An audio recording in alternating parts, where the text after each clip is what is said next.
Well, it's time for Media Watch now. James Creedon is with us in the studio. Hi there, James. Hi, Laura. And you're going to take us back to Super Tuesday. Everybody's talking about Joe Biden's comeback. That's right, and indeed, it's front page of the New York tabloids as well.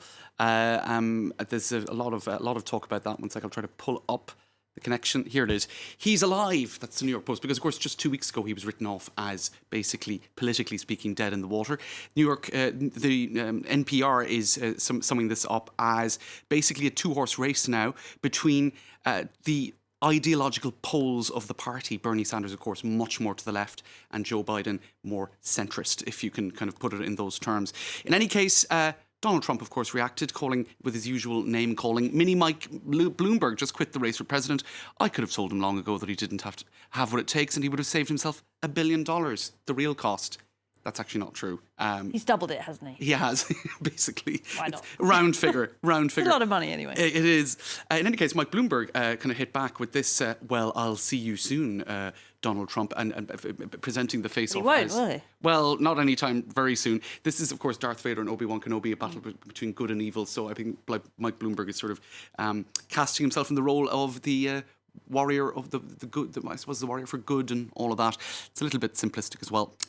In any case, he went on to tweet his support for Joe Biden and to say that, basically he was rowing in behind him. Now, some people said, all of the money he spent on this campaign, hundreds of millions on campaign ads, could he not have invested that in other aspects of the overall fight for the Democratic Party? For example, in Florida, you have fines and fees for ex-convicts that prevent maybe hundreds of thousands from actually voting. That is a kind of an ongoing issue there. Somebody saying, well, actually, if you just paid off all those fines, you'd have hundreds of thousands of extra Somebody people underneath saying he still could.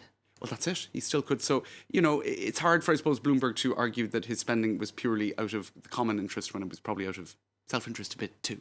Okay, let's talk about what is happening in Florida then, because some people, apart from this issue of the fines, are saying that they are finding it difficult to vote because of the queuing times. That's right. So this was a big issue and it remains a big issue in the US. And there is a sense that Black and Latino voters, for example, in Texas for Super Tuesday, were getting stuck in these super long lines, and that, and not enough is being done to resolve it. Now, there is legislation in that regard. I'll come to that in 1 second. But you can see these massive long lines. Some people saying that they were queuing for up to 6 hours, which, as this piece in Vanity Fair says, is a very bad omen for November. It's an outrage that it's this hard to cast a vote in this country, as one commentator said. Hillary Clinton actually weighed in on that, and she said we need to restore the Voting Rights Act and stop Republican elected officials from shutting down polling sites.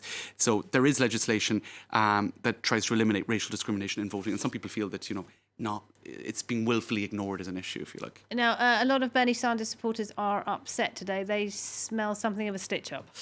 So images such as this are being shared by one French social media user, where he's actually, you see Bernie in the role of Julius Caesar in his sort of, at the moment when Brutus and the others are sort of ganging up on him. Obama at the top. That's it. So, it's not quite the death of Julius Caesar yet. But of course, a lot of Bernie Sanders fans feel that the DNC, not just this time, but previously, they're kind of trying to put obstacles in the way of Bernie Sanders. This is one tweet that's kind of expressing that.